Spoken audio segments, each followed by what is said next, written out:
बादलों के बीचों बीच एक परीलोक था। वहाँ कई परियां एक साथ रहती थीं। सभी परियां बहुत ही खूबसूरत थीं। उनमें से एक परी थी जिसका नाम करिश्मा था। करिश्मा बाकी परियों से थोड़ी अलग थी। वो खूबसूरत तो थी ही, पर उसकी आंखें दूसरी परियों से बिल्कुल अलग और सुंदर थी। उसकी आंखें बड़ी बड़ी और बिल्ली की तरह भूरी थी। अपनी इसी बात पर करिश्मा को काफी घमंड था। आए दिन करिश्मा परिलोक में किसी न किसी से झगड़ ही लेती थी। उसकी इस हरकत से परियों की रानी उससे मिलने आई। रानी ने उसे सबसे अकड़ कर बात करने से मना किया, जिस पर करिश्मा ने कहा, वो लोग मेरी खूबसूरती से जलते हैं, इसलिए आपके पास मेरी शिकायत करने आ जाते हैं। उन्हें ये बात बिल्कुल भी हजम नहीं हो रही कि मैं उन सबसे से इतनी खूबसूरत कैसे हो सकती हूँ।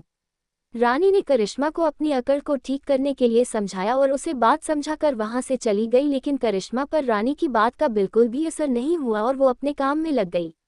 कुछ दिनों बाद रानी का जन्मदिन आया। पूरा परिलोक दुल्हन की तरह सजा दिया गया। सारे ऋषि मुनियों और देवताओं को रानी के जन्मदिन समारोह पर आमंत्रित कर दिया गया। सभी ऋषि मुनि भोजन ग्रहण करने के लिए बैठ गए। भोजन करते करते एक ऋषि को प्यास लगी और उन्होंने करिश्मा की तरफ इशारा किया और पानी लाने का आग्रह किया। ऋषि की बात सुनकर करिश्मा को बहुत ही गुस्सा आया और उसने सबके सामने चिल्लाकर ऋषि को कहा कि क्या मैं तुम नौकरानी दिखती हूँ। करिश्मा की बात सुन ऋषि इसे अपना अपमान समझ बैठे और भोजन पर बैठे सभी ऋषियों को उठने का इशारा किया और बोले, कन्या, तुमने हम सब ऋषियों का अपमान किया है। तुम्हें अपनी सुंदरता पर बड़ा घमंड है ना। जा, मैं तुझे श्राप देता हूँ कि जितनी सुंदर तू अभी है उससे दोगुनी बदसूरत होकर एक चुड़ैल में बदल जाए। ऋषि के श्राप देते ही करिश्मा एक बड़ी ही डरावनी चुड़ैल में तब्दील हो गई, जिसे देख आसपास के लोग घबरा गए। करिश्मा की ऐसी हालत देख रानी ने ऋषि को श्राप वापस लेने का आग्रह किया। ऋषि ने रानी की एक भी बात नहीं मानी और वह बाकी ऋषियों के साथ वहां से चले गए। वही अपना बदला हुआ रूप आईने में देख करिश्मा डर गई और रोने लगी। करिश्मा को रोता हुआ देख रानी ने बोला, रानी, मैंने तुम्हें समझाया था कि तुम अपनी खूबसूरती पर इतना भी घमंड मत करो, नहीं तो एक दिन तुम्हें इसका हर्जाना भुगतना पड़ेगा। देखो अब तुम्हारा हाल कितना बुरा हो गया है। रानी की बात सुनकर करिश्मा को अपनी गलती का एहसास हुआ और उसने रानी से वादा किया कि वो अब ऐसा कुछ नहीं करेगी, बस उसे पहले जैसा बना दो। करिश्मा की बात सुनकर रानी ने कहा कि उसके पास भी इस श्राप का तोड़ नहीं है। इतने में चुड़ैल लोक में ये बात सबको पता चल गई कि कोई परी चुड़ैल बन गई है, तो वो सब करिश्मा को लेने के लिए वहां आ गए। चुड़ैल कहती है, क्या बात है, एक परी बनी चुड़ैल। हाँ हाँ हाँ, हमें क्या, अब तुम हमारी बिरादरी में शामिल हो चुकी हो, अब तुम्हें हमारे साथ चलना ही पड़ेगा। ये सुन करिश्मा बहुत ही घबरा जाती है और जाने के लिए मना कर देती है। तभी रानी ने करिश्मा को कहा कि तुम्हें जाना ही पड़ेगा। ये उसूल है परिलोक और चुड़ैलोक का, तुम मना नहीं कर सकती। पर मैं पूरी कोशिश करूंगी कि तुम्हें वहां से जल्द निकाल लिया जाए। ना चाहते हुए भी करिश्मा को चुड़ैलों के साथ जाना ही पड़ा। जब वो चुड़ैल लोक पहुंची तो वहां का नज़ारा देखकर डर गई। वहां काफी गदंगी थी और हर जगह जानवरों के मांस के टुकड़े पड़े थे। ये देख वो रोने लगती है, जिस पर चुड़ैल उससे चुप रहने के लिए बोलती है और ये भी कहा कि अब वो कभी भी परिलोक नहीं पहुंच पाएगी। ये सुन करिश्मा डर गई और पूरी रात बस रोती ही रही। अगली रात होते ही सारी चुड़ैलें अपने अपने शिकार को तलाशने निकल गई और उन्होंने करिश्मा को भी आने के लिए बोला, लेकिन करिश्मा ने उनके साथ जाने से साफ मना कर दिया। ये सुनकर चुड़ैल को बहुत ही गुस्सा आया और उसने करिश्मा को उसकी जिंदगी खराब करने की धमकी दी। ये सुन करिश्मा को उनके साथ जाना ही पड़ा। सारी चुड़ैलें जंगल में शिकार की तलाश में निकल गई। तभी उन्हें एक छोटा बच्चा दिखाई दिया, जिसे देख सभी चुड़ैलों ने उसे खाने की कही। बच्चे को खाने की बात सुन करिश्मा ने सभी से उसे न खाने की विनती की, लेकिन चुड़ैल उसकी नहीं सुनती और उस बच्चे के पास चली जाती है, लेकिन वो बच्चा किसी से भी नहीं तरह डरता। दरअसल वो बच्चा अंधा होता है। ये जानने के बाद करिश्मा को उस पर बहुत ही तरस आता है, जिसके बाद वो सभी चुड़ैलों को बोलती है, आप किसी और को पकड़ लो, लेकिन इस अंधे बच्चे को छोड़ दो। आप जो कहेंगी मैं वो सब करने के लिए तैयार हूँ।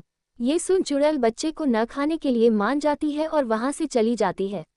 उनके जान के बाद करिश्मा बच्चे से उसके वहां होने का कारण पूछती है, जिस पर बच्चा उसे बताता है कि वो अपने माता पिता से बिछड़ गया है। बच्चे की बात सुनकर करिश्मा कुछ नहीं बोलती और उसकी आंखों से आंसू झलक जाता है, लेकिन वो अपने आप को संभालते हुए बच्चे के जंगल में अपने माता पिता के साथ आने की वजह पूछती है। मैं अपने माता पिता के साथ शहर जा रहा था अपनी आंखों का इलाज करवाने, लेकिन मैं उनसे बिछड़ गया और इस जंगल में भटक गया। ये सब सुन करिश्मा को बच्चे पर बड़ा ही तरस आता है और वो अपनी आंखें बच्चे को दान करने की सोचती है और तभी अपनी दोनों आंखें निकालकर बच्चे की आंखों में लगा देती है और वो बच्चा देखने लगता है और वो बहुत खुशी होता है। तभी वहां रानी आ जाती है और वो बच्चा एक साधु में बदल जाता है। जिसके बाद रानी बोलती है, तुम्हारी परीक्षा पूरी हुई करिश्मा, तुमने वो काम किया जो आज तक कोई करने की हिम्मत नहीं दिखा सका। ये सुन करिश्मा ने रानी से कौन सी परीक्षा लेने की बात पूछी, जिस पर रानी ने कहा कि मैं तुम्हारे श्राप का तोड़ निकालने ऋषियों के सबसे बड़े गुरु के पास गई। उन्होंने खुद आकर तुम्हारी परीक्षा लेने का फैसला लिया और कहा कि आंखें किसी भी व्यक्ति का बहुमूल्य खजाना होता है, अगर तुम वो देने के लिए तैयार हो गई तो तुम दोबारा परी बन जाओगी और देखो तुमने परीक्षा पास कर ली। ये सब सुन करिश्मा बहुत ही खुश हुई। तभी ऋषि अपनी ताकत से करिश्मा को उसकी आंखें वापस कर देते हैं और उसे दोबारा एक सुंदर परी में तब्दील कर देते हैं। अपना अस्तित्व वापस पाने के बाद करिश्मा परी और ऋषि का धन्यवाद करती है और ये भी वचन देती है कि वो दोबारा अपनी खूबसूरती पर घमंड नहीं करेगी। जिसके बाद वो सभी चुड़ैलों को बोलती है, आप किसी और को पकड़ लो लेकिन इस अंधे बच्चे को छोड़ दो। आप जो कहेंगी मैं वो सब करने के लिए तैयार हूँ। ये सुन चुड़ैल बच्चे को न खाने के लिए मान जाती है और वहां से चली जाती है। उनके जान के बाद करिश्मा बच्चे से उसके वहां होने का कारण पूछती है, जिस पर बच्चा उसे बताता है कि वो अपने माता पिता से बिछड़ गया है।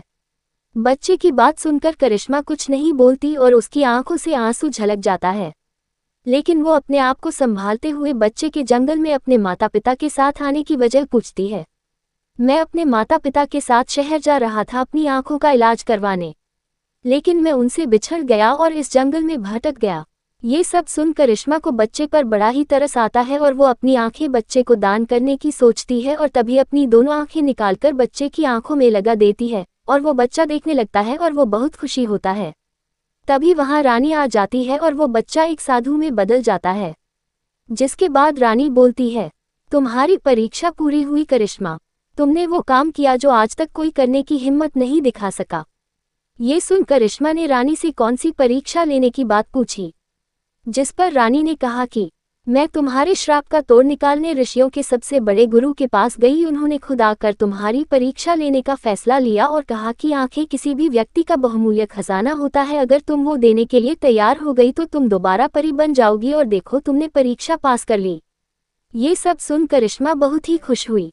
तभी ऋषि अपनी ताकत से करिश्मा को उसकी आंखें वापस कर देते हैं और उसे दोबारा एक सुंदर परी में तब्दील कर देते हैं। अपना अस्तित्व वापस पाने के बाद करिश्मा परी और ऋषि का धन्यवाद करती है और ये भी वचन देती है कि वो दोबारा अपनी खूबसूरती पर घमंड नहीं करेगी।